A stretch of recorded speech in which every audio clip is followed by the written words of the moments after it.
కేంద్ర మాజీ మంత్రి చింతామోహన్ సంచలన వ్యాఖ్యలు చేశారు. దేశంలో ఎస్సీ, ఎస్టీ, ఓబీసీల పరిస్థితి దారుణంగా ఉందన్నారు. ఎస్సీ వర్గీకరణపై సుప్రీంకోర్టు ఒక పిచ్చి తీర్పు ఇచ్చిందని మండిపడ్డారు. వర్గీకరణ కావాల్సింది ప్రభుత్వ ఉద్యోగాల్లో కాదు, ముఖ్యమంత్రి పదవుల్లో వర్గీకరణ కావాలని అన్నారు. 2027లో జమిలీ ఎన్నికలు జరుగుతాయని చింతామోహన్ అభిప్రాయపడ్డారు. జమిలీ ఎన్నికల్లోపు డీలిమిటేషన్ జరగబోతుందన్నారు.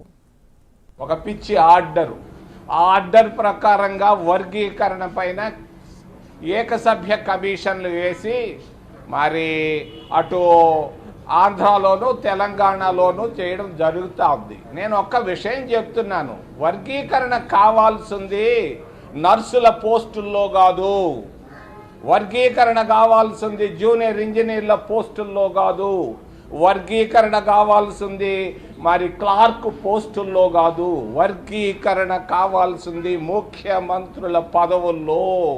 ఆంధ్రప్రదేశ్కు అసెంబ్లీకి ఎన్నికలు వస్తున్నాయి, మరి తెలంగాణకు కూడా అసెంబ్లీ ఎన్నికలు వస్తున్నాయి. నేను ఢిల్లీకి వచ్చాను, అటు ఇటు జరిగితే మొత్తం తెలిసిపోయింది.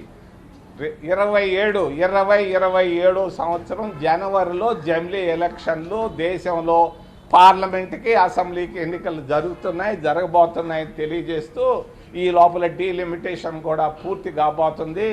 ఇది రాజధాని నగరంలో ఉన్నటువంటి రహస్యం అని తెలియజేస్తూ మీ ఏదైనా ప్రశ్నలు ఉంటే అడగమని మిమ్మల్ని చేతులెత్తి ప్రార్థిస్తున్నాను.